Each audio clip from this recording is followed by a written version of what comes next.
and I'm very pleased that today I have one of our team members, Rachel Allen, who is actually one of the leads for the vaccination phase of our COVID-19 response, join us. So today I'm going to go over a few updates on our data, talk a little bit about testing, the different types of tests, because those are questions that we have received. And then I'll turn it over to Rachel to talk a little bit about the vaccine, the different vaccines that we have and where we're at in our rollout of the vaccine, and then we'll be able to take questions. So where are we at right now with COVID-19, beginning of 2021? Our case count right now is at 71,062. The case rate is 51.2 per 100,000. We have 499 people in the hospital and 118 in the intensive care unit. Our positivity rate is 12%. We have 955 deaths reported. And we have so far 986,501 tests that have been done in Sacramento County. An important indicator that we are following right now is the intensive care unit capacity for the Sacramento region, which is includes actually 13 counties that surround Sacramento, including Sacramento. And the reason that that's important is that at the end of last year, as we started seeing the surge in November, the state issued a regional health officer order, and it was based on intensive care unit capacity. So any region that dropped below 15% capacity had to go under this order. And so we did that. We reached that threshold and went into a regional stay-at-home order. And we've been in that for at least 4 weeks now. As of this morning, the intensive care unit capacity that is recorded for the greater Sacramento region is 9.2. So that indicates that we are at a critical phase in terms of, because of the surge, we are actually almost running out of beds. And so we are monitoring that very carefully and waiting to see what's going to happen. You've probably heard us talk a lot about a surge upon a surge. We have been concerned about what was going to happen as people were traveling or going to be with family during the holidays. We did try to ask people to stay home and just make it virtual this year, but we are aware that there are some people who did travel and who did also meet with family. And usually when that happens after holidays, the surge begins about 1 to 2 weeks after. So we're at that critical point where we're probably going to start seeing an impact from those gatherings. Right now, if you were to go to our dashboard, you'll see that it seems as if we're at a plateau right now, but we're not sure whether it's a real plateau, because during the holidays, there was less testing being done, and this is true for Sacramento and for actually the state in general. But now that this has been the first week where we've had a full 5 days of work, and we are going to probably see that our testing will pick up again. And that might be when we will start seeing whether there has actually been a surge upon a surge. And so watching that really carefully.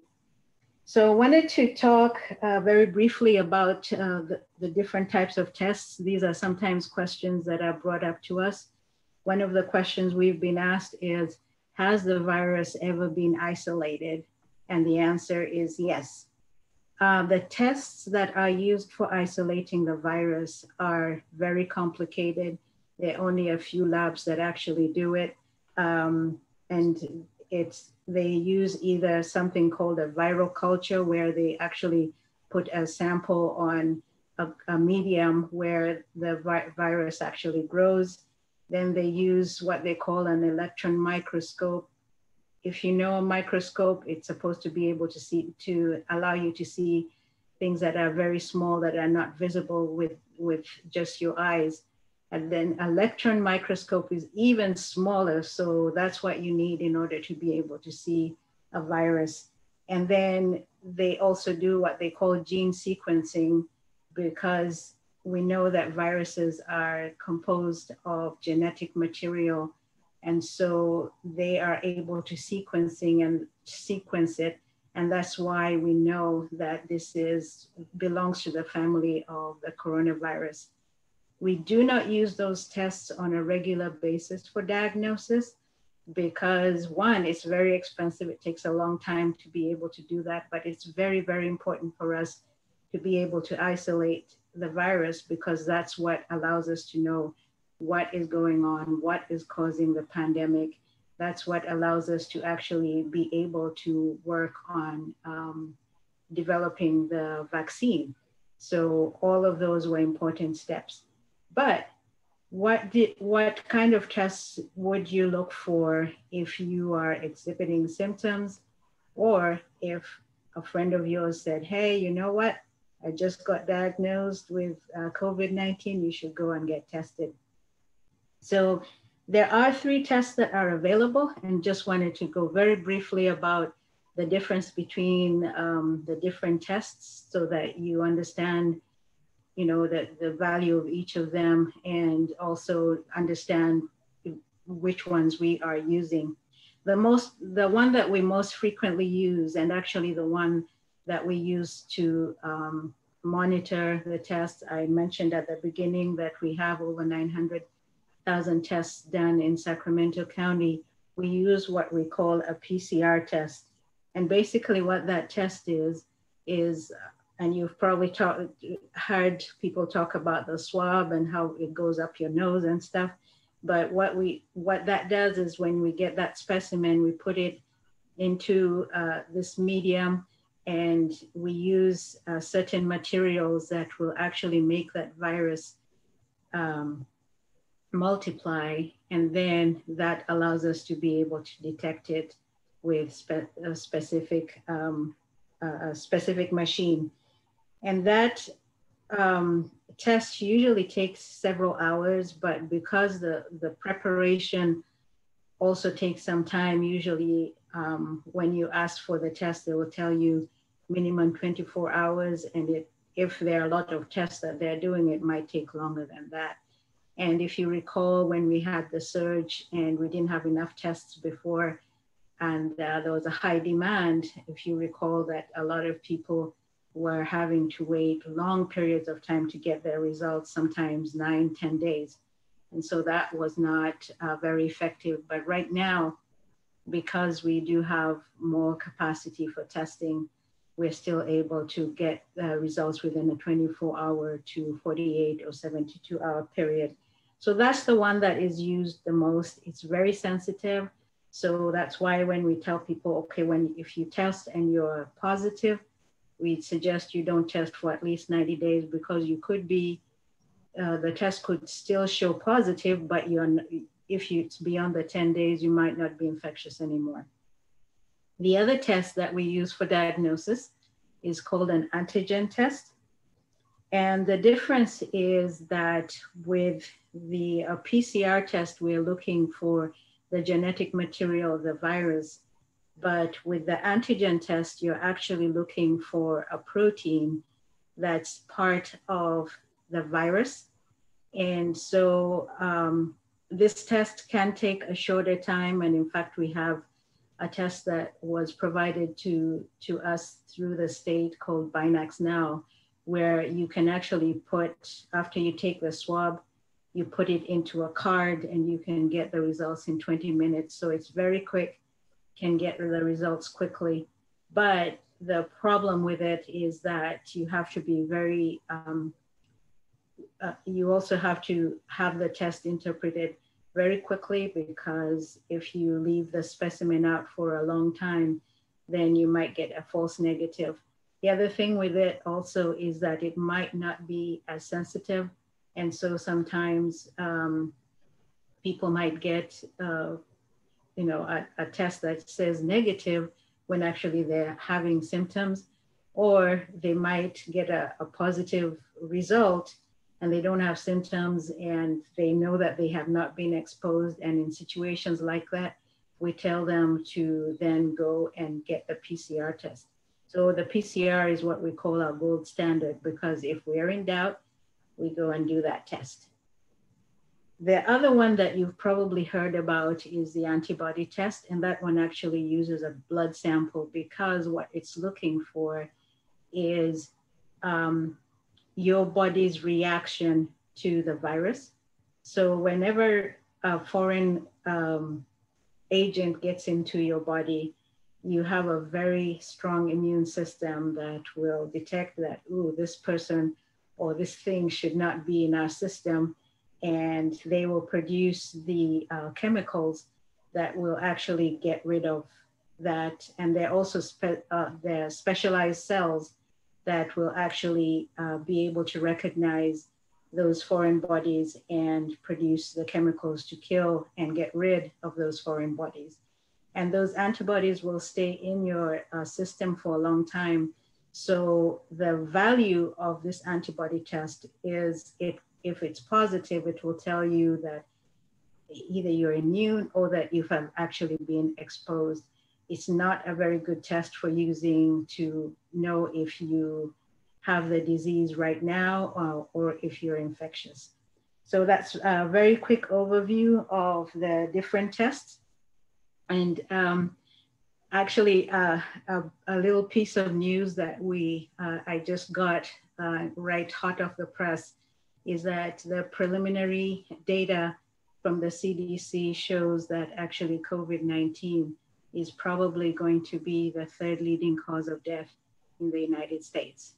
I know a lot of people have had questions about, is this real? Are these deaths real? And I'll tell you one thing, because our public health, we're the ones who receive the death reports, and we have a definition that we use to make sure that each report that we get is actually due to COVID. We also request hospital records just to verify and make sure. And we also look at the death certificate to verify that this death is caused by COVID-19. And from the data that we have, COVID-19 is going to be the third leading cause of death. So that just shows you just how serious a pandemic this has been. So with that, I'm going to hand over to Rachel and have her talk about the vaccine, and then we'll be able to go into questions. Okay, thank you. I'm Rachel Allen. I'm the immunization coordinator for Sacramento County Public Health. I'm a nurse, and I'm happy to be here tonight to hopefully be able to answer some questions. I know this is, I think, hearing what Dr. Kasirye says, it's still such a serious time for us. And I think the vaccine really is this glimmer of hope for everyone.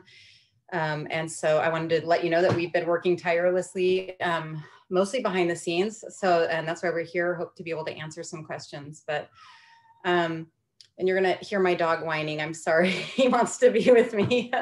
But yeah, we've been working really hard. So normally, I work in immunizations, and our program is the safety net for immunizations, typically for people who are unable to get immunizations in another way, either they don't have a provider, or we also, really help with flu, trying to immunize the community. But with this pandemic and the rollout of COVID vaccine, our program is definitely front and center and has a really big role in this. And so I do want to share with you a little bit about what we do, because I don't know if you are aware of the role that we have. And as Dr. Kasirye said, I think everyone knows the vaccine is here. We do have Moderna and Pfizer vaccine in the community. And they're both the messenger RNA vaccine. They both have kind of a little bit more difficult storage and handling than we're used to. So that's kind of a new challenge and wrinkle for us, but we're working really hard to get through it. And so just to let you know kind of where we're at, I think I'll start and just tell you our role, and then I'll let you know where we're at in our rollout. But our program has a really big role. We're kind of a small group of people, but we're working really hard. And so we've been in communication with the state as they've been putting together their plan to roll out this vaccine. And one of the big roles that we play is that we help enroll providers. And so we are, I know some of the questions I saw coming in have to do with how providers are enrolled, and I'll be able to answer that for you. We certainly have a role in that. It's saying my internet is unstable. Are you guys able to hear me? Okay. It breaks out a little bit, but it's still pretty good. Okay. And of course, we've been learning about the vaccine so that we can help educate other providers as well. It's just, like I said, there's different storage and handling for this vaccine. And so we're proceeding cautiously, trying to learn as much about it as we can. We also allocate to providers. So when vaccine is allocated to the county from the state, we work with providers to make sure we're giving doses to the providers that can get it out to the people that it's supposed to be given to in the most timely fashion possible. And then we also have a big role in administration. So again, normally we're not a big program, but we're really kind of surging up to be able to do some pretty big things. We are already vaccinating in clinics and also beginning to put together some pretty big drive-through, we call them pods. It's a point of dispensing where we're reaching out right now to specific communities because specific sectors or groups of people we're working in that phases and tiers system. But it's a really good opportunity for us to put together this structure so that we're able to be ready to vaccinate the public when that time comes. And so I think that that's more or less an introduction about what we do. We're in phase 1A. I think, you've probably read about that in the news. So phase 1A is really healthcare workers, so people who have that high risk of exposure. And then it also includes our most vulnerable population, the people living in congregate settings. Yeah, there we go. So vaccinating now, and this is definitely happening. So we're in tier 1, that's acute care hospitals, psychiatric hospitals, and correctional facility hospital staff. And so these are all healthcare workers. Staff who work at the skilled nursing facilities, assisted living facilities, and similar settings. And then also the residents that live in those settings. So we are definitely reaching out, vaccinating those people. We're also vaccinating paramedics, EMTs, and other people who provide emergency medical services, and then staff at dialysis centers.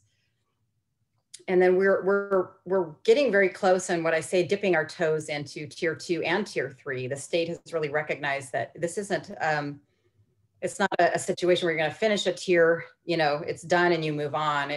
We want to reach everyone in tier 1. And when we think we've gotten to everyone that we can as best we can, we're ready to move to the next group. We don't want to delay. We don't want vaccine to be wasted. And so that next group we're starting to work with. And so those are intermediate care facilities where people who need a little bit less nursing supervision, home health care workers and people who do in-home support, community health workers, including promotores, and public health field staff. So those are the people that do what we do, who are out facing the public, vaccinating, swabbing, and working in roles where they have exposure. And then all the staff that work at the primary care clinic. So think about your doctor's offices. If you go to a clinic or a private office, those physicians and other providers and also their staff. So FQHCs, rural health centers, correctional facilities, and urgent care. And then, we'll be dipping a little further into that next tier as well. Again, just to make sure that we're continually moving forward, never waiting to finish. We know it's going to be an ongoing project. So, and that's staff who work at specialty clinics, people who work in labs, dental and oral health. So dentists and the staff in their clinic, and then pharmacists if we didn't already vaccinate them in a higher tier. And so the vaccine that came into Sacramento County, the very first doses all went to hospitals because that's, we know where with this surge especially, we know that they have such a high risk of exposure. And so that very first week, the very first doses all went to hospitals. They also have the ability to quickly put together teams of large amounts of staff to vaccinate. And they had the capability as well to store the Pfizer vaccine, which came first.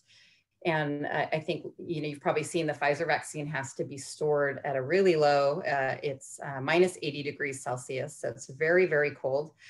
And most doctors' offices don't have that kind of a freezer. Most hospitals do. And so that's another reasoning behind that. But the following week, we worked really hard to get it out to as many more providers as we could. And it does take time. Providers have to go through a process where they fill out an application and it has to be accepted by the state. We're always really careful about who we give vaccine to, because vaccine, if it hasn't been cared for the way that it needs to be, you could get a dose that maybe isn't as potent. And so they want to make sure we're not giving vaccine to places that don't have the right freezer or the right monitoring thermometers. And so it takes a little bit of time. And as you can imagine, the state is getting thousands of these applications. And so it's taking them time to get through them as well.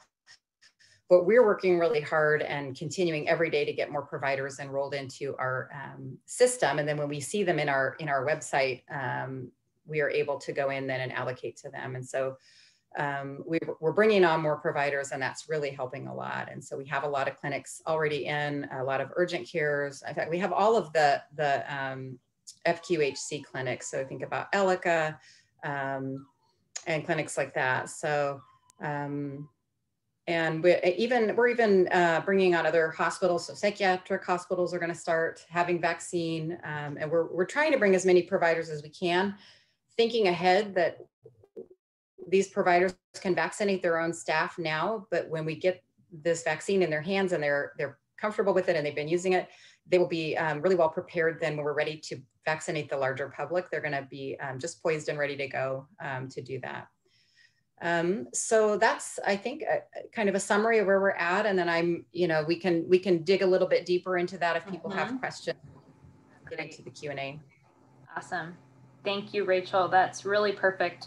Helpful to kind of ground us. And as we saw in a lot of the questions, folks are really eager to understand the vaccine phases. So it was really helpful for you to talk us through kind of where we are now and where we're going. My colleague Mike will share out the link to that flyer for folks. So that way you can take it, you can print it out, you can have it on your desktop ready to go. So I believe he just shared that out with everybody, which is great. So what we're going to do now is we're going to move into the Q&A because we want to hear from you and kind of what questions are top of mind. Okay, so let's talk about schools. There's a lot of folks who are excited and eager about schools being able to access the vaccine. So when, where, and how are teachers going to have access to the vaccine?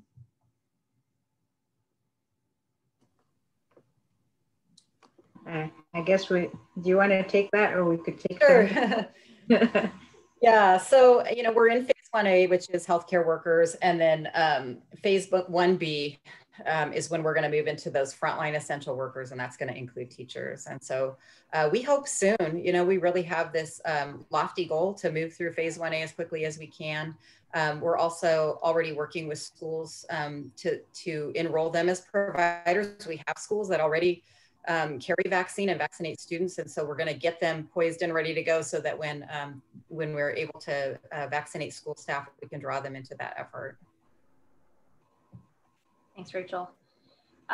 So where do homeless people and homeless service providers fall in the priority for vaccines? Rachel, it seems like you're it today. Yeah, I have to always look. Hang on. So there's a lot. This is my wrinkled copy of our Faces and Tears because I'm always referencing it. I don't want to say the wrong thing. And they are in here, but they're in 1B, but hang on a second. Yeah, they would be in 1B, I believe. Yeah, so in tier 2 of 1B is persons experiencing homelessness. Okay, and just to remind folks, Rachel, are we in that tier yet? No, so we're in phase 1A, and it's got 3 tiers. we feel like we're solidly have hit most of the people in tier 1, and we're moving into tier 2 and tier 3. So that's the first phase. There's going to be a second phase, and that's going to be the education and childcare, and that's where you're going to find that as well, the services for reaching out to those experiencing homelessness. Great. Yeah, and law enforcement is also in phase 1B. Awesome. All right, so we have some questions about allergies. For Moderna and Pfizer vaccines, are either of them harvested in egg? My son is allergic to eggs, and I'm wondering if it's safe for him to have it. Yeah, neither the Moderna nor the Pfizer vaccine are an egg-based vaccine, so it would be safe for your son. Thank you. I just wanted to mention also, since you bring that up, is that both of them are, as Rachel mentioned, they use a new technique to produce these vaccines using what we call messenger RNA. And I know that a lot of people have had questions about what is messenger RNA and how does it work. Basically, just to give a very simple analogy, it's more like you getting an email that self-destructs. It gives you instructions about what you need to do for a step, and then it self-destructs after that. And the advantage of that is that it does not change anything within the cells. Yes, it does enter the cell, but it does not enter the nucleus. And the nucleus is where your DNA is. I know that some people have asked us questions about, is this going to change my DNA? No, it does not, because the messenger RNA, yes, it enters the cell because it needs to be able to deliver the message to your cell to tell the cell, okay, you need to make this protein, because when you make this protein, your body will then be able to recognize and start the immune response to be able to, if it is, gets to see a coronavirus, that it will then be able to recognize it and kill it. But the messenger RNA does not stay in your system. It self-destructs. It does not change anything else. Thank you. So what do we know so far about the logistics of the vaccine distribution for non-health professionals? Are we going to get it by our doctor or in a pharmacy? And what does it look like to have proof that we're maybe in a higher priority group, such as having an underlying health condition? I can answer that. All of the above. So we're trying to get the vaccine in the hands of as many people that will be able to help us to vaccinate you. So that does include pharmacies. I forgot that earlier. We're working with pharmacies. It does. We hope that your doctor will have it. We're trying to get it in the hands of as many doctors as possible. And there will also be opportunities in the community to receive it. As far as proof, we are right now, because we're working in a specific tier, we are asking people to provide proof that they're in that. We're sending them individual invitations. We're not publicizing where we're holding the clinics, because we really are just trying to reach a specific population. And we do ask them when they come to be able to show some kind of proof that they work in that tier. So if they work at a hospital, or if they're a nurse, or if a pharmacist, or a medic, just something to let us know that they're there. These are private clinics, but word kind of gets out, so we want to make sure that we are getting the vaccine into the right people. We know everyone wants it. We really do know there's many people eager, but we want to try to follow these tiers as best we can. And I wanted to mention also some of the risk factors that you were asking about. Say, for example, in phase 1B, it will also include individuals over the age of 75. So that one, producing your ID is a quick way of being able to identify that. And when we get to chronic conditions such as diabetes, the easiest will be to be able to go to your healthcare provider, because they will already have your medical records, and they will be able to identify very quickly people who are at high risk and make sure that they're vaccinated. Great. And they're working on that too. I would just add, as I'm enrolling providers, they're telling, and we're getting vaccine for them, for their staff. They're saying, hey, we're ready. We're putting a plan. We know how we're going to find our patients. They're very anxious to be able to start vaccinating patients as soon as possible. Yeah, the electronic medical record actually helps in being able to search and find all the people with the risk factors. Great. So there are some community members who are really interested in just knowing how they're going to find out. So let's say they're not in one of these priority groups where, you know, you're reached out to in a certain way. Like, how will we know when it's our turn to get the vaccine? Do we come to these community forums, or is there another way that we're going to find out that it's our turn? Well, we're trying to work on that in different ways, because we know that different people have different ways of getting information. Yes, one way will be through this forum. We also have a website where we will be providing information about what phase we're in. And then also when we get, for example, move to phase 1B, we will also provide information, especially to those groups, and also put out announcements where it makes sense to do that. For example, if we're going to start outreaching to people over the age of 75, that is something that we can put out in a press release. We also have been, through this process, been working with community-based agencies where up until now, they've been helping us with staffing our community test sites. And they've also been providing what we call wraparound services, basically for people who have been impacted by COVID-19, being able to provide them with services to, if they have to isolate or quarantine safely. So if they have financial need, if they need food and that kind of stuff. So and they're from the community, so they've developed those relationships. And our hope is that we're going to be able to use those avenues as well in getting the word out, especially to some of those communities that might be harder for us to reach through the conventional ways that we do with media. Great, thank you. So let's pivot back to schools.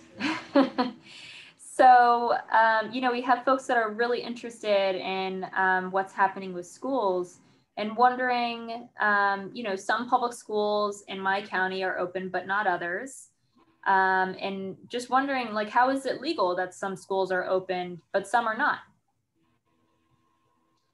Good question. So the way, the guidance that the state set up as we started going through the blueprint for reopening was that when we got to the red tier, schools could choose to open, and some of them did at that time. There was also what we called a waiver system, where schools that wanted to open, especially elementary schools, were able to submit a plan and a protocol to the health department, and then got approval to open. So those schools that were open during that time, when we hit the surge and we went back into purple, those schools were allowed to remain open. So right now, those are the schools that are open. Some of them are private schools, and we do have a few that are public schools as well. Got it. So we have a community member who is wondering about childcare workers.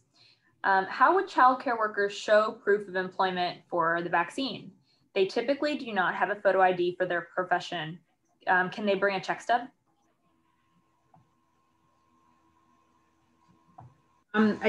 Rachel, do you want to take a stab at that?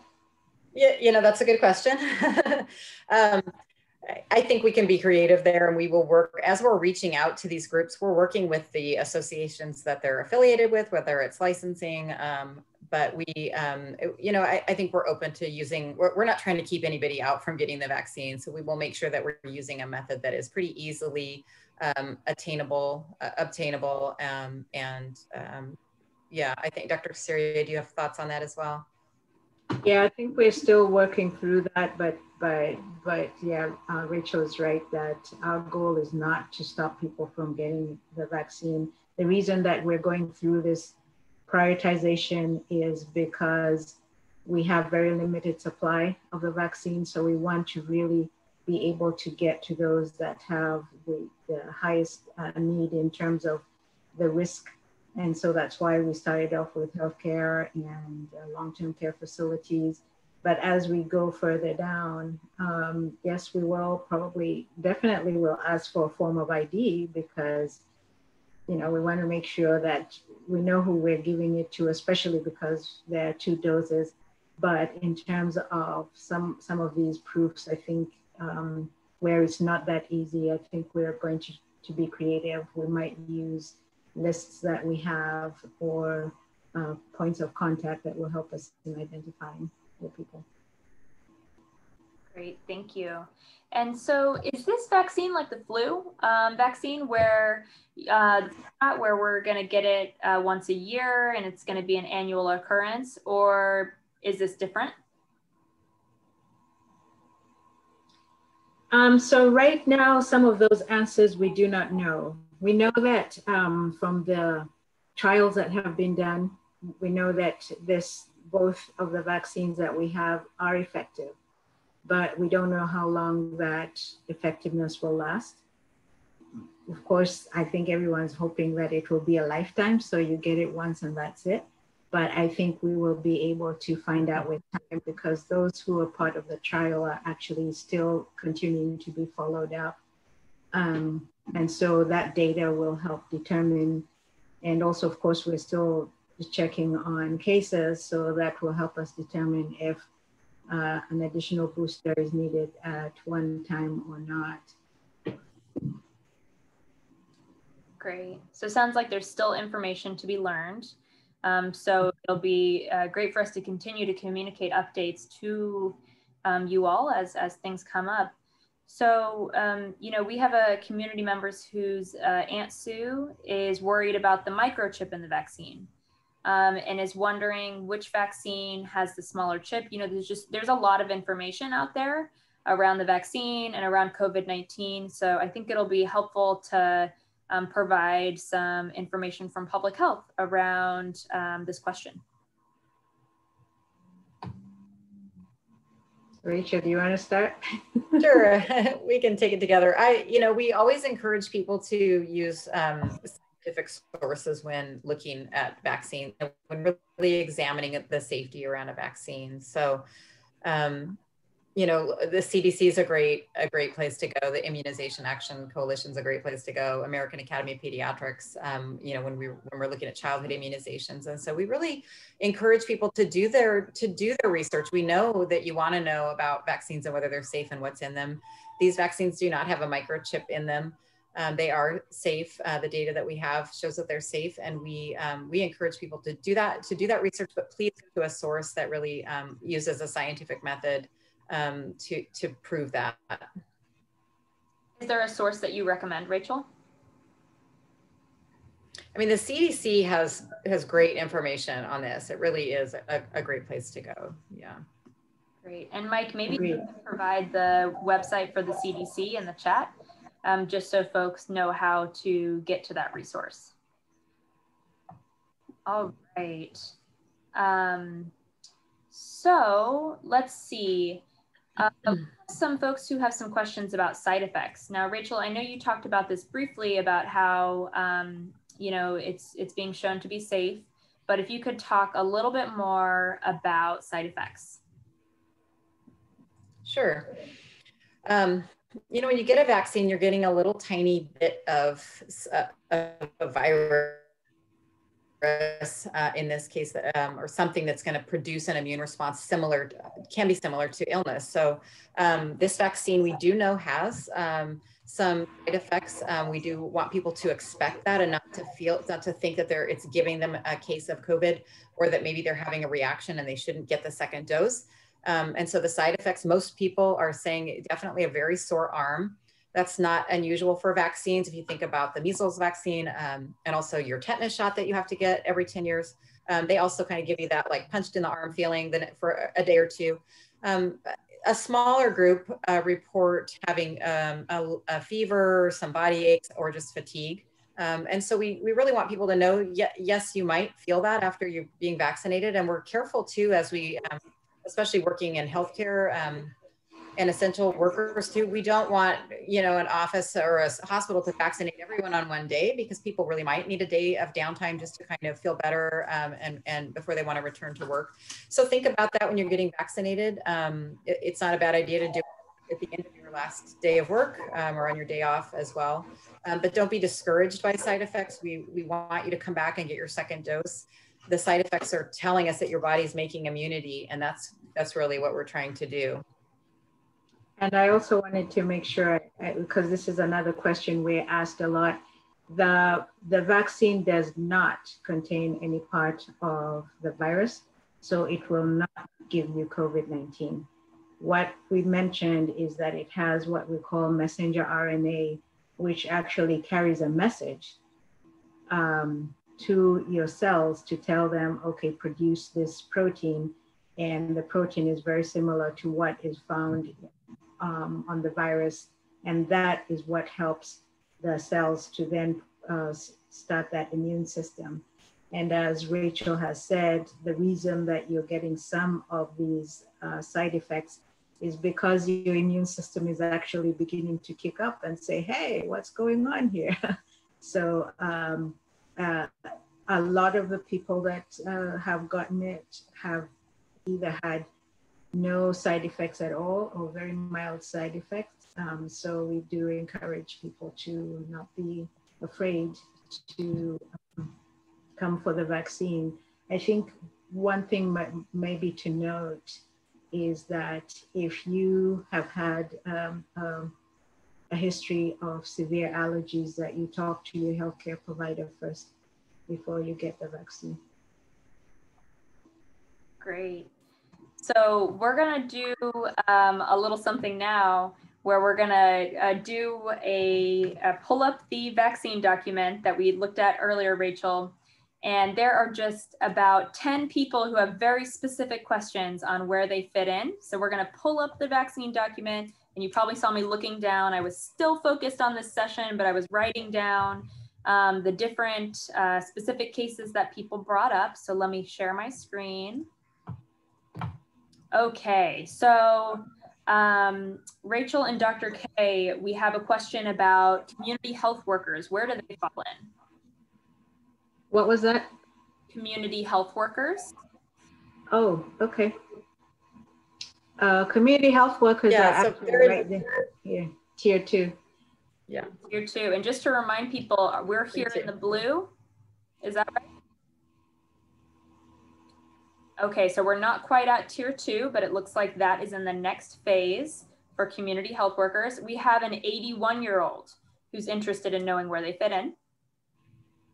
So if the 81-year-old is not a healthcare worker and does not fit in any of these other tiers and is not a resident of a long-term care facility, then they would come in phase 1B. Great. So that's the next phase, correct? Correct. All righty. So we have a child care teacher.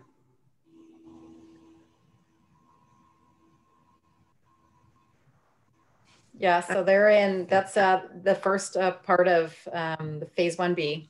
So we're in phase 1A. So you have to scroll past these 3 tiers. There it is. All righty. So just a reminder, we're in phase 1A. Yeah. And the next phase is phase 1B. So childcare teachers are in the next phase. We have a mid-30s individual that is healthy. Sorry, you broke up a little bit. Could you repeat that? Absolutely. So we have an individual who is in their mid-30s and they are healthy. Then it will depend on their job. If they are a healthcare worker, then they would be in phase 1A. If they are work in critical infrastructure, law enforcement, teacher, then that would be phase 1B. Alrighty, and if they don't work in any of those?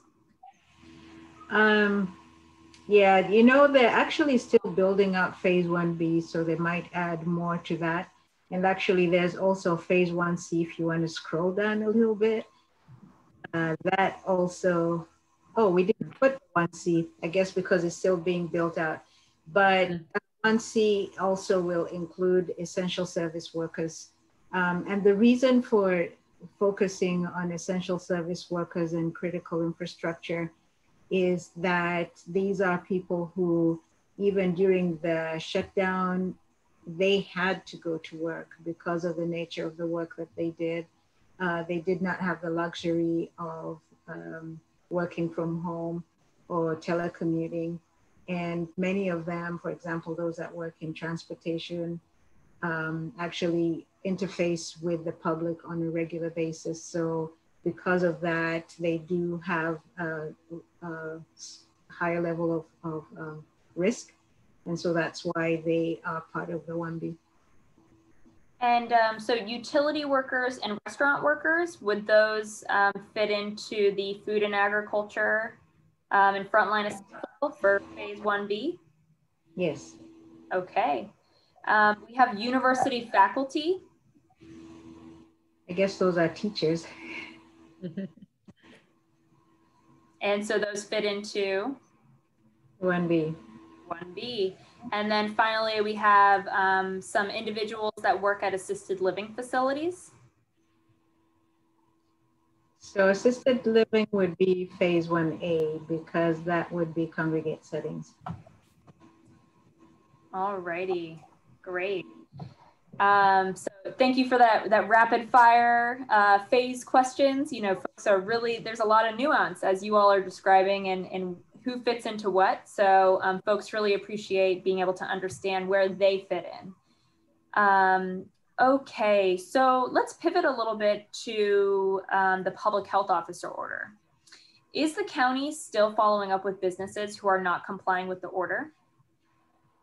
Yes, we are following up with businesses, but right now, and we do work with partners from environmental management and code enforcement, and also some of the law enforcement agencies.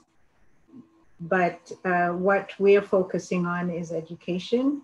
Very rarely will we go further than that. And so for many of the businesses that are reported to us, we will have somebody either call them or pay them a visit to remind them of the importance of following the health officer order. Great. And we're back to vaccines. So let's talk about the timeline. Rachel, I know you discussed this a little bit around kind of you're in phase 1A right now. Can you talk to the community generally about when they can expect to move into phase 1B and then phase 2?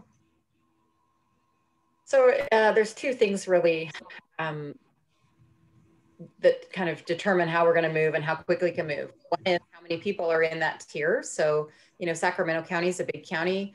Our tiers 1, 2, and 3 have over 100,000 people in them, and people are also vaccinated in the county they work in, not necessarily the county of residence. So we're vaccinating people that come in and work here. So we have, you know, we need to get through that population, but it's also dependent on doses. So we're still working with limited doses and expecting that amount to increase each week, we hope. And there's other vaccine candidates coming as well. There's several others that are looking good. So as we have more doses and more providers, we will be able to move more quickly through the tiers. It's really hard to give an exact date. You know, I think that's the thing people are really looking for, and I wish we could.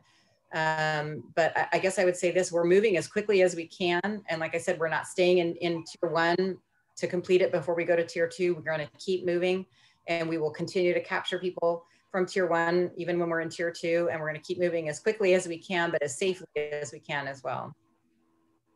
But probably just to add on to that, you're probably going to hear some dates being floated by the state because they want to be able to get us to get through the tiers as quickly as possible. So they would really like for us to be through with phase 1A in January, and hopefully be able to get to phase 1B in February. But again, as Rachel pointed out, there are a lot of different factors. We're hoping that now that we're past the holidays, that things are going to accelerate in terms of being able to have more places that can give the vaccine. And we're hoping that the amount of vaccine that we're getting will also increase. And all of those will help us in getting quicker to the next phase. Probably also that some of the surrounding counties, you may be hearing that they're moving on, and that's because the counties that surround Sacramento are much smaller, so they're able to move through the phase a little quicker. But our goal is that we won't be too far behind. So I know Rachel's been working long hours, weekdays and weekends, just trying to make sure that we can get this moving. Great. So we have a community member that's interested in knowing if Sacramento is facing an oxygen shortage like there is in Los Angeles. So that would be a question that would best be answered by the hospitals. We are not aware at this time of a shortage in Sacramento County, but definitely that is something that we are monitoring closely.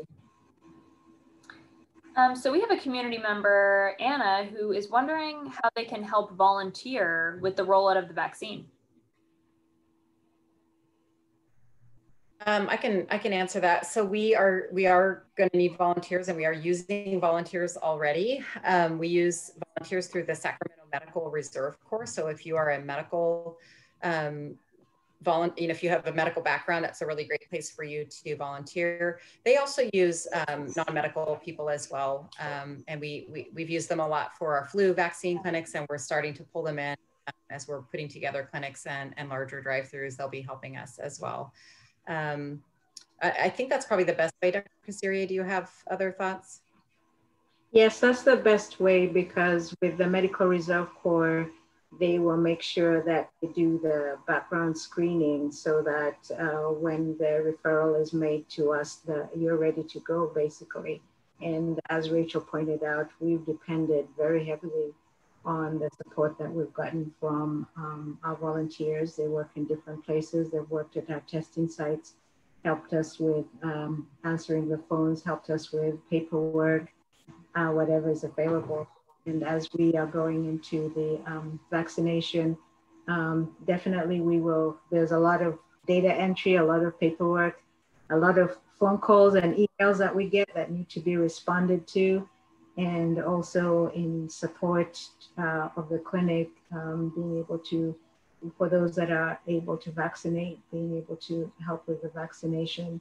And then also just being support, making sure that the clinic runs well. Great. So we have Janet, who's really interested in understanding how Sacramento County teachers are going to get vaccinated. So yeah, I know we talked about where they are in the tier system, but how they will actually get those vaccines. Is there going to be district sponsored or SCOE sponsored events? Are they going to have to figure out other sources of vaccine? Essentially, who owns or who is responsible for the vaccine getting out to teachers? Yeah, we will have a very active role on that. You know, how exactly we do it hasn't been determined yet, but we will have, when we're ready to do teachers and that tier and that sector, that phase, we will have a lot more options as well. We're used to partnering with schools. It's just something that we do for flu. We took our flu clinics into a lot of schools this year, and the school staff and the school nursing staff was phenomenal. So I see that as being a great opportunity. And I think I mentioned earlier, just putting the vaccine in the hands of schools that are equipped to have vaccine, they can actually have an order directly shipped to them. And that might be another option. We're using pharmacies as well. And again, these people will also be able to go to their provider, hopefully at that point, and their provider will have vaccine on site, just like if you needed a tetanus shot, just like if you needed a Hep B, and they would be able to give it to you there. So I think there's going to be a lot of options for school staff. So Scott has a question about, he's talking about how we have a lot of individuals over the age of 70 who have died from this virus, and is wondering, when will the county focus on the K through 12 kids and getting our kids back to school in person and allowing them to play sports? The mental health pandemic is rivaling the COVID-19 pandemic. Yes, we are very aware of the impact of COVID-19, of the isolation, of the shutdown on our children, on our communities, and people's ability to actually get on with their lives. But I want to remind everyone that COVID-19 has also had a huge death toll. And right now we're still in the middle of a surge. And public health's major focus right now is getting us through this and minimizing the number of people who lose their lives as a result of this. And even for those you may have heard who get COVID-19, some of them have lingering symptoms. So it's not a pleasant disease to have. And so we want to make sure we minimize that. And as quickly as and as soon as we can, as soon as it is safe, being able to allow people to get back to their regular lives. But it's really important for us to follow the guidance so that we can get through this and then be able to start rebuilding. One of the things that we found that's really important in this time is the social support from family members, and it doesn't always have to be in person. It can also be by people who are not part of the family. For example, I know that there are some churches that have actually added this to what they do, is just checking on their congregation just to make sure that everyone is okay. So social support is very important. We know that it can help people with mental health issues and can help alleviate the suffering of the isolation. So being able to do that, and also actually what we found for many of the families that have been able to adapt and get through this, is being able to take this time and be there to support their children through this, because our children take cues from us. And so seeing how you are able to cope, seeing how you are able to actually manage is important. One of the things that we've tried to do also for public health with the CARES money we got is actually be able to fill in some of those gaps of providing services to especially those vulnerable populations. And maybe this is a cue for Liz, if you want to talk a little bit about the vulnerability index. Absolutely. So let's go ahead and pull that up. Just give me one moment. Okay, here we go. So actually this is shows you what our dashboard looks like. And we just wanted to point out at the top that you have the different tabs, which shows you the cases and deaths, the demographics, location, which is, shows you maps of where we're seeing cases, the lab testing. So that's where you will see the total number of specimens, the positivity rate over the entire period since this COVID-19 started, and then also where we're at in positivity. It gives you healthcare, the number of hospital cases and intensive care unit cases. And then the last one is a new one that we just added recently, which is what we call the social vulnerability index. And basically this is something that the epidemiologists develop based on different factors that we know determine what we've been talking about, social support, and that help communities be resilient.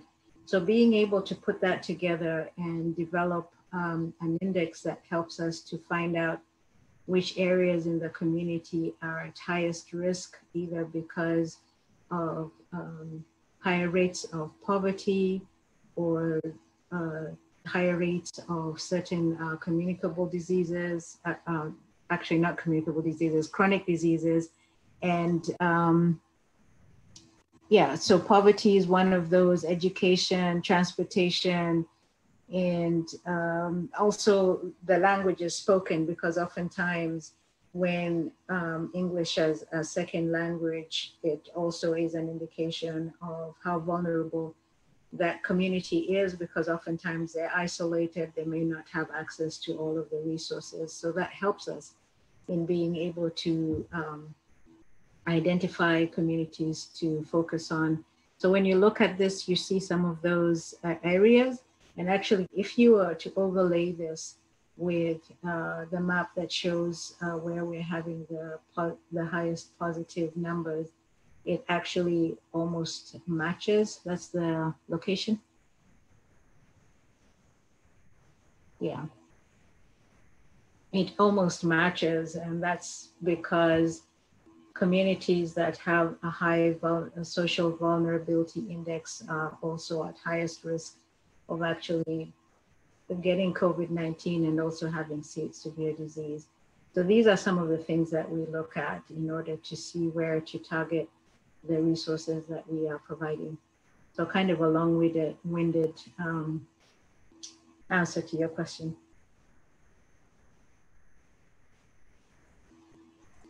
All righty.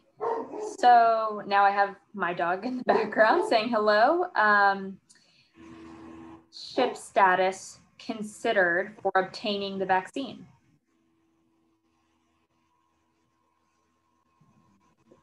Can you repeat that? I didn't catch the whole question.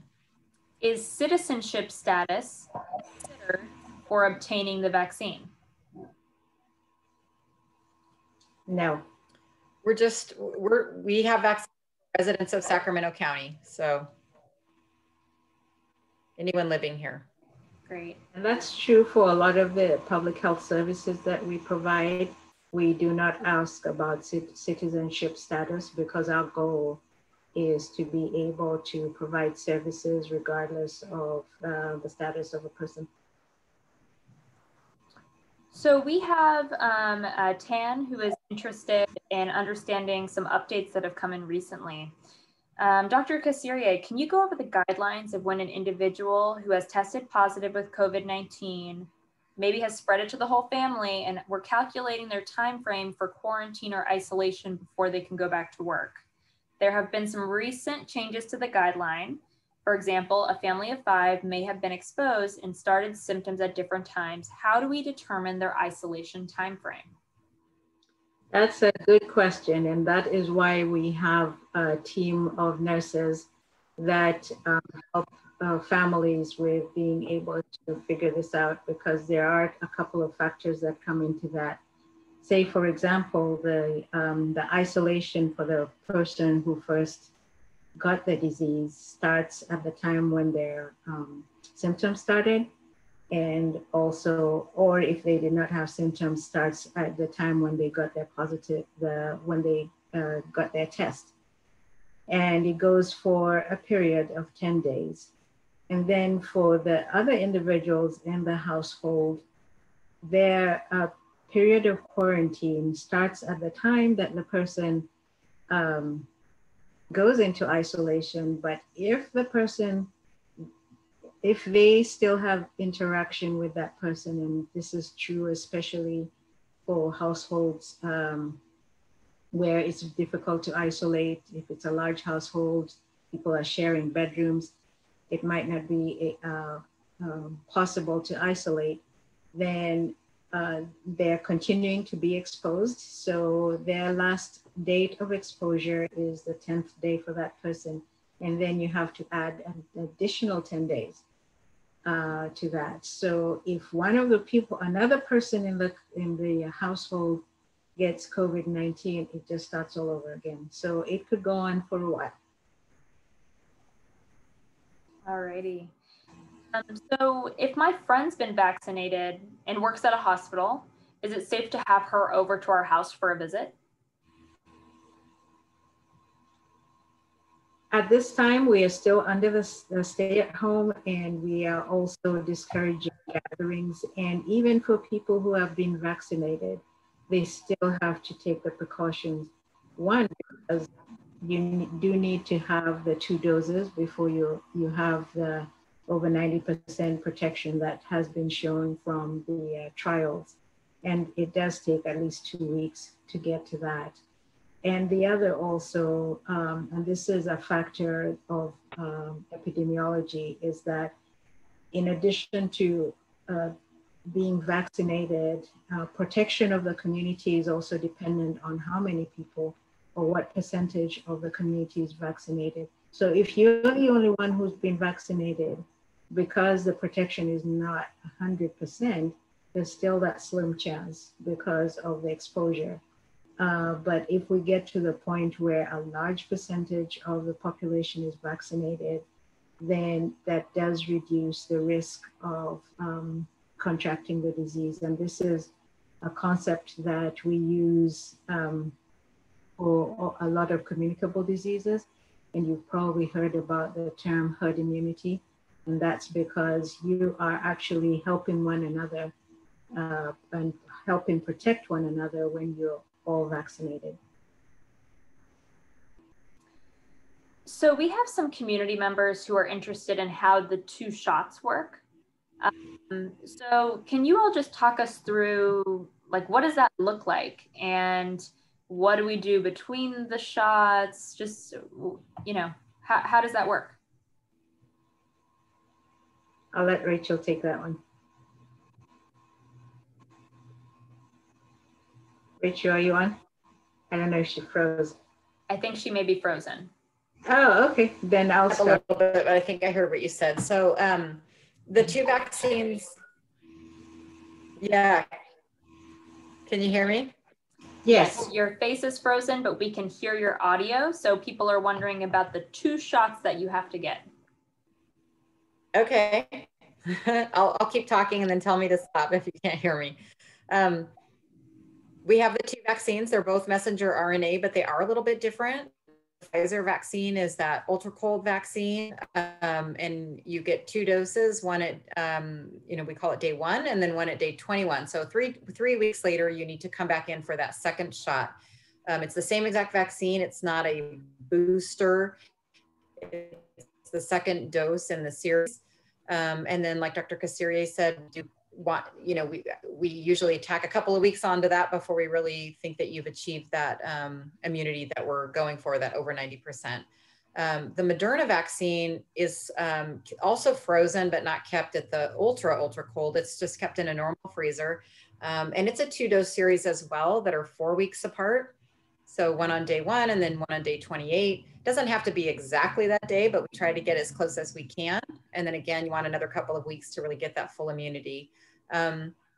Both vaccines, because they are under an emergency use authorization, we do monitor patients differently than with other vaccines. We monitor everyone for a minimum of 15 minutes after vaccination. So that's something you should expect when you go to get vaccinated. It's not a quick in and out. We have medical staff that are monitoring. If someone has a history of an allergy or some other conditions, we will monitor them for a full 30 minutes. And so that's just time for us to make sure that there hasn't, the reaction doesn't occur. We want to be able to be there in case something does happen. Great. And, what if I already had COVID? Do I still get the vaccine, or is that not necessary? Yeah, so we do still want you to get vaccinated. We do want you to wait until you're out of isolation. So don't get vaccinated when you're supposed to be isolating. But it is recommended that you still vaccinated. The CDC does have a note where they say after you've had COVID, you probably do have immunity for up to 90 days. So with doses being scarce, if you wanted to wait the 90 days, you could. Most people are wanting to just get vaccinated. Experience. they're very anxious to get the doses in and hopefully have that immunity going forward. Great.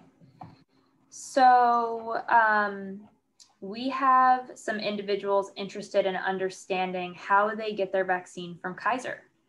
Is Kaiser enrolled to get the vaccine already? And should they be expecting to hear from their provider?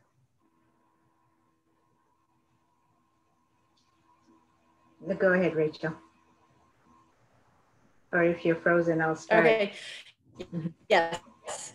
All of the hospital systems are enrolled. So Kaiser, the Dignity. Okay. Oh, I guess it froze again. So just to state what Rachel, oh, you're back. Do you want to repeat what you said? Sure, I'll try to stay. Kaiser is enrolled. Yes. Kaiser is enrolled as a provider, and the hospital has vaccine, and they will also have vaccine in their clinic system. But they still have to follow the prioritization. So depending on where you fall on that list that we showed you, will be contacted at some point, but it might not be right away. If you are in healthcare or if you work at Kaiser, then you've probably been vaccinated already. So we're going to take one more question from here, and then we're going to go back to our PDF that outlines the phases and talk about some more specific questions with that. So our last question outside of the phases is, how soon can dentists in Sacramento County be trained to assist you to administer the vaccine? We heard that dentists will be able to do this. How is that going to work? Well, that announcement came out just very recently. So as we've mentioned, we are trying to ramp up. So a lot of moving pieces.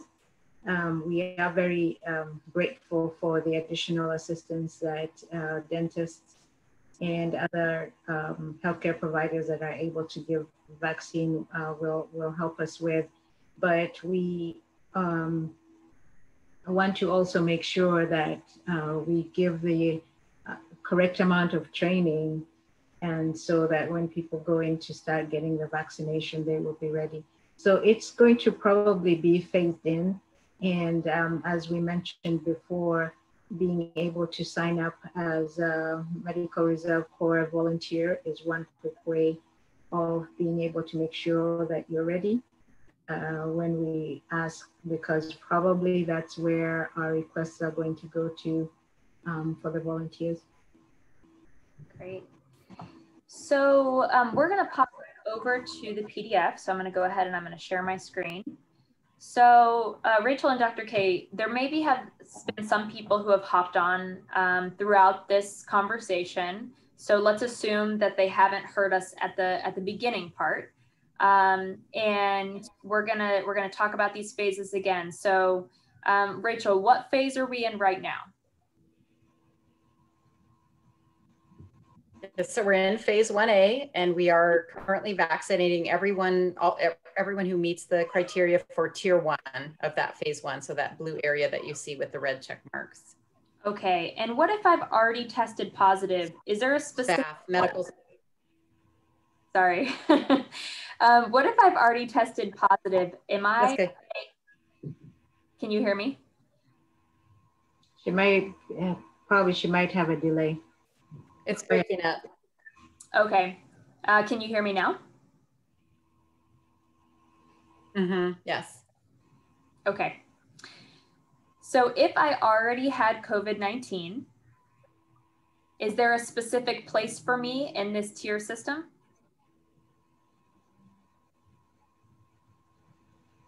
Yes, the tier system. You're still going to fall. Yeah, go ahead. Oh, okay. I'll start and then you can add to it. The tier system is based on risk, not so much on whether you've had COVID-19 or not. As Rachel mentioned, even if you have had COVID-19, you should still get the vaccine at the time or when we get to the phase that fits your where you are. For example, if you're in healthcare, then probably you'll be getting the vaccine soon. Or if you're in one of the critical infrastructure or essential services, then it will be a little later. Let's talk about age. There are many community members who listed their age. I am 50, I am 75, I am 68, I am 78 with asthma, I am 85 with lung cancer. How does age and pre-existing conditions or health conditions fit into this tier system? You want to start with that, Rachel? You're muted. Thank you. Yeah, the phases and tiers are very specific. So people over 75 are in phase 1B. Remember, we're in phase 1A right now. So phase 1B includes those over 75. And that's in phase tier 1 of phase 1B. And then when you go into tier 2, it also includes, it shows you right there, people that are 65 to 74. So that's just based on age. And then it does, as we go into 1C, we're looking at people also, well, that has a, I think people that have underlying medical conditions as well is where we're going to start looking at that. I'm not sure, Dr. K, I think tier 2 does address people with underlying medical conditions. It does. And I wanted to point out, because there are a couple of factors you're looking at. You're looking at where the person lives, if it's a congregate living, the kind of work that they do, and then the age and risk factors. So my understanding is that CDPH is soon going to make available something on their website that you can put in the factors, just as you said, and it will tell you where you fall in one of these phases and tiers. And I think that will help answer a lot of questions. But this is an easy way for you to be able to look at it and decide. For example, definitely healthcare, you're going to be in phase 1A, and then with 1B, you're looking at age and risk factors. So we have just a couple more people with their specific items until we get that great CDPH tool. So we have a community center worker. Depends on what they do in the community center, because some of the community centers provide educational programs for students. So they might fit into the criteria for teachers or educators. Some of them are community centers for elderly or disabled. And so they would probably fit under the community health workers. So it does depend to a certain extent on the kind of work that they do. All right, we have one more, which is we have mental health workers. Mental health workers, I believe they're in phase 1A, tier 2. Yep. All righty. So I know we have a lot of questions that folks asked. We tried to get through as many as we can. We have recorded this session, and so if you signed up, we will send you the information on how to find that recording if you want to watch all of this again. And there's some specific questions that we answered that you kind of want to brush up on. Mike also is sharing the Public Health COVID-19 webpage. We pulled up those fancy maps where he'll share you on the dashboard, as well as this PDF document that we've shared throughout our session today. We will continue to have these community conversations. We have at least 3 more planned. So we hope to see you again in another 2 weeks, as we will most likely have updates around the tiered system. Maybe we'll have that great tool to share from CDPH where we can input a lot of these questions around, like, what tier system do I fall into? Dr. K and Rachel, anything else you want to share before we close out? Just to say thank you again for sharing your evening with us. We hope that this has been helpful. And this is one of the ways that we are trying to reach out to our communities to answer your questions, to provide you with information. But definitely, if you have put your question into the chat, we have staff that will follow up. And we know that several people from the community also do send us emails. So we will try to get to those emails the best that we can. And have a good night. Alrighty, and big thank you to our fabulous interpreters that we have that make this accessible to different languages here in Sac County. And we hope to see you all soon. Thank you.